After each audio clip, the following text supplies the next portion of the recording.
Hello, it's Sarah. I'm sorry that it is so dark and I am again, yes, in my bathroom. I planned on doing this film and then kind of some things came on and the natural light, sorry, got away from me. And so now I'm in my bathroom filming for you guys and I'm awful close. Okay. Alright, so I just have a funny little story to share with you guys. Okay, so my son got a hamster. He paid for it with his own money. He named him Hammy, and he was a little miniature, like robo dwarf hamster. Precious beyond belief. We got it home for 5 minutes, and we went to transfer it to its cage, and it escaped. There was tears. There was a kerplunk noise. My son said that he thought it went down the register. Let me start from, so it escaped. So it's on the kitchen table. And my son's on one side of the kitchen table, I'm on the other, and it goes off another side and it's on the floor. My cat Fritters, which is like the biggest, like he kills bunnies outside. He's like the biggest killer of all cats. Okay, so he takes notice, chases. I catch him in my arms mid-lunge as he's going for a little hammy. Mikkel's screaming, my son Mikkel is screaming bloody murder. No, Fritters! No! And so I'm like, okay, I've got Fritters. I'm going to put him out on the back porch so that he can't eat the hamster. Now, mind you, I do have two other cats, Pickle and Biscuit, but they are so old, that hamster could crawl all over them. They'd just be like, oh, okay, not my time. If hamster was a can of wet food, no, they would be they would be trying to eat, but he's not. So I'm like, as I'm walking through the kitchen to the back porch, I'm like, Mikkel, don't lose sight of the hamster. I come back, not even 2 seconds later. I mean, he's 8, so he lost track of the hamster, and he hears a kerplunk, and I'm like, what? And he's like, it went down the register. I have an older house. I think it was built in like the 60s or 70s, and so we have those floor grate registers. And so, I move my desk because it's under the desk. Move my desk, take open the register, peep down in there. It's dark. Get a flashlight. Use the flashlight. Peep down in there. I can't see anything, but this register vent runs. It's the fresh air intake.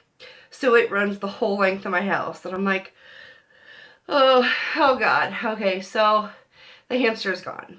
The hamster's gone. There's tears, and I feel horrible. He bought the cage, he bought the bedding, he bought everything with his own money. So I'm like, okay, I gotta fix this. Okay, so let's go back to the pet store, a different pet store, because I don't want them to know that we had the hamster for like 5 seconds and lost it down in the register.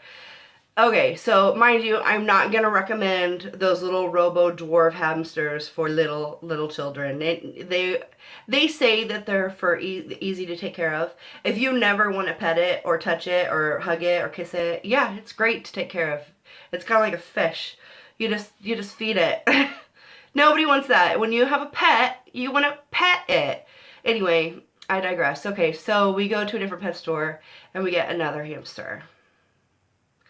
So my son has nightmares for 2 nights that this hamster is going to get lost too. We bought a much bigger one. It's the Assyrian short hair, I think is what. Sorry about that. Camera died.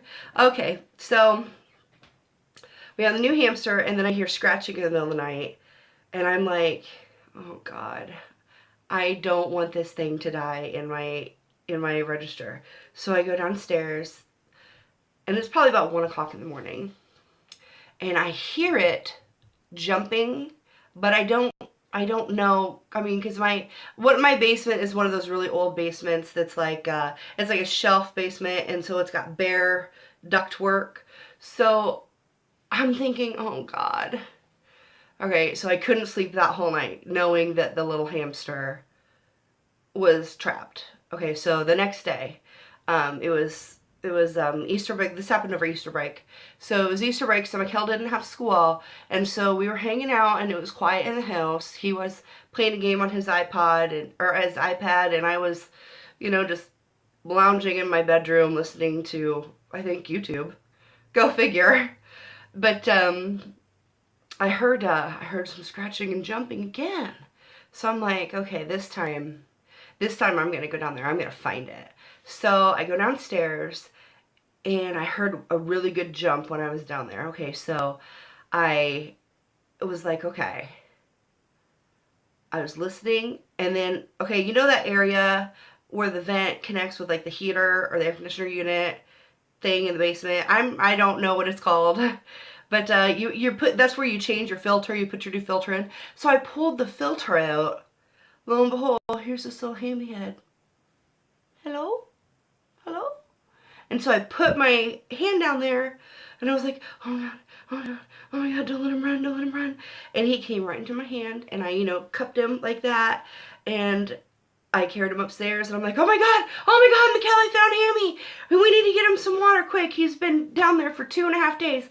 And so we got him some water, and I gave him a piece of lettuce, to up his water. And so now we have to go to PetSmart to get another cage, because the hamster cage that we had for him, now we have it for another hamster.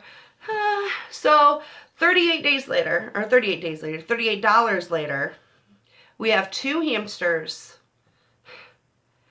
The moral of the story is, I guess, don't be so quick to go out and buy a new hamster, because you might find yours. And don't get Robo dwarf hamsters for anyone younger than 15. Okay, well anyway, I just wanted to share that story with everybody. I will include pictures of the hamsters so that you can tell no hamsters were harmed in the making of this video. Alright everybody, take care.